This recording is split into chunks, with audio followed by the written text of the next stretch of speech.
नमस्कार और स्वागत है आपका एक नए एपिसोड में।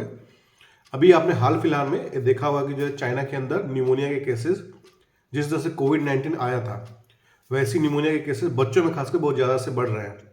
ये एक न्यूज़ एजेंसी का क्लिप है। आप इस पहले क्लिप को देखिए, फिर उसके बाद आज हम चर्चा करेंगे कि जो बच्चों में जो निमोनिया के जो केसेस बढ़ रहे हैं, ये एक्चुअली क्या है और हमें क्या क्या सावधानी आने वाले समय में रखनी है इस बीमारी के बारे में और समझते हैं। पहले आप ये क्लिप देखिए। 请跟着普通随着靠新航运到山远市门口等候。 ये जो केसेस है वो सांस के इन्फेक्शन की वजह से है। ठीक है, ये एक तरीके का अब ये अगेन जो है, अब चाइना जो है बहुत सारे हमें उनके साथ हमारा पुराना अनुभव जो रहा है चाइना के साथ, कोई भी बात तो क्लियर बताते नहीं है और बहुत सारे झूठ, बहुत सारे फैक्ट्स को छुपाना ये उनकी पुरानी आदत रही है। हमने कोविड-19 में भी इस चीज़ को देखा है, जिसकी वजह से पूरी दुनिया ने सफ़र किया है। हो सकता है कि कोई किसी नई तरह की बीमारी हो या कोई नया इन्फेक्शन हो, कोई नया वायरस हो जिसके बारे में हमें जानकारी नहीं है और ये जल्दी से वो दुनिया में भी फैल सकता है। अभी हमें बात आती है कि इस तरह की बीमारियां यदि ऐसी कोई है तो इसका कारण क्या है। अमूमन ऐसी जो बीमारियां होती हैं जो कि बहुत ही जल्दी रैपिड प्रोग्रेशन होता है, मतलब सांस में दिक्कत हो या अचानक से कोई बीमारी हो, जिनको जो लक्षण उत्पन्न होने में बहुत कम समय रहता है, नॉर्मली 1 हफ्ते से कम का यदि वक्त रहता है, 2 दिन 3 दिन में यदि दिक्कत बढ़ जाती है, तो ऐसे बीमारी यूजुअली जो होते हैं वो वायरस की इन्फेक्शन की वजह से होते हैं। जो बैक्टीरिया की जो बीमारी होती है वो थोड़ा सा समय लेती है, 3-4 दिन 5 दिन 1 हफ्ते के बाद होती है। बट अमूमन एकदम से अचानक दिक्कत बढ़ जाना, खांसी, बलगम, सांस फूलना, ये सारी जो चीज़ें होती हैं, एक्यूट ऑनसेट जो होती है, रैपिड प्रोग्रेशन, ये वायरल इलनेस में ही होता है। हो सकता है ये कोई वायरल इलनेस हो, हालांकि अभी तक इसके बारे में पता नहीं है कि ये वायरल डिजीज़ है या फंगल डिजीज़ है, बैक्टीरियल, इसका कारण क्या है। बट जिस तरह से इसका प्रेजेंटेशन है, जैसे पेशेंट आ रहे हैं, काफ़ी चांसेस हैं कि ये एक तरह की कोई वायरस हो, नया कोई स्ट्रेन हो सकता है, इन्फ्लुएंजा वायरस या फ्लू वायरस का। तो अब हमें करना क्या है, हमें यह ध्यान रखना है कि किसी भी तरीके से, जैसे हमें कोविड-19 में रखा था, सोशल डिस्टेंसिंग, मास्क और सैनिटाइजेशन, उसका तो हमें इस्तेमाल करना ही करना है।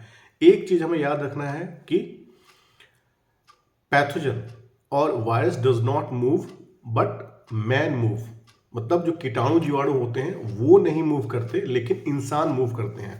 मतलब क्या हुआ कि ऐसी बीमारी को जो ट्रांसमिशन होता है वो क्या होता है, चलने फिरने से होता है। कोशिश ये करनी है कि हम अपने घर से दूर न जाएं, अभी ज़्यादा हम भीड़ भाड़ की जगहों पे जाने से अपने आप को दूरी बनाए रखें। और नॉर्मली जो हमारी गवर्नमेंट ऑफ इंडिया या जो हमारी गवर्नमेंट एजेंसीज को इस वक्त ये करना चाहिए कि जो भी फ्लाइट चाइना से आ रही है या फिर ऐसे पेशेंट जो कि हमारे कंट्री में आ रहे हैं, जिनको इस तरह की सांस की दिक्कतें हैं, खांसी है, छींक है, जुकाम है, बुखार है, उनको ऑन द वे जब वो लैंड कर रहे हैं हमारे एयरपोर्ट पे, वहीं पर उनकी स्क्रीनिंग हो, उनकी जांच हो, उनकी पुष्टि की जाए, उसके बाद ही उनको देश में प्रवेश मिले, ताकि हम ऐसी बीमारियों को हम जल्दी से पकड़ पाएँ और ऐसे उनको कोई लक्षण है तो उनका इलाज हम जो भी पॉसिबल है वो कर पाएँ। नहीं तो क्या होगा कि वो बीमारी को लेके आएंगे और फिर पूरे देश में फैलाएंगे और फिर से हो सकता है कि एक महामारी का रूप ले ले। तो ये चीज़ें हमें बहुत ध्यान रखना है, बहुत ज़्यादा सावधानी बरतनी है। और अभी जो है ये जो ठंड का मौसम होता है, इसमें क्या होता है कि इस तरीके से वायरस की जो इलनेस है, जो वायरस की बीमारी है, काफ़ी बढ़ भी जाती हैं। तो हमें इसके लिए भी सावधानी रखनी है, अपने घर में बड़े बुजुर्ग का ध्यान रखना और बच्चों का तो खासकर रखना ही है। ये थोड़ा सा स्मॉल वीडियो है आप लोगों को सेंसिटाइज करने के लिए, थोड़ा सा समझने के लिए और सतर्क रहने के लिए, ताकि हो सकता है ऐसी कोई नई बीमारी, नई कोई महामारी दोबारा से हम नहीं देखना चाहते। बिकॉज हमने ऑलरेडी जस्ट अभी कोविड-19 को झेला है और उसके बहुत सारे परिणाम हमने देखे हैं, बहुत सारे विपरीत परिणाम, बहुत लोगों की जानें भी गई हैं। तो हम अभी कोई दूसरी इस तरह की कोई महामारी को नहीं देखना चाहेंगे। सतर्क रहें, जानकारी शेयर करें अपने फ्रेंड्स में, अपने फ्रेंड सर्कल में, और याद रखें हमेशा SMS, सोशल डिस्टेंसिंग, भीड़ भाड़ जगहों पर न जाएं, मास्क का इस्तेमाल करें और हाथ को प्रॉपर अपना वॉश करते हैं, सैनिटाइजर का इस्तेमाल करें। और दूसरी बात याद रखें कि जीवाणु कीटाणु नहीं घूमते, मनुष्य घूमते हैं। जितना हो सके अपनी एक्टिविटी को भीड़ भाड़ जगहों में न जाए।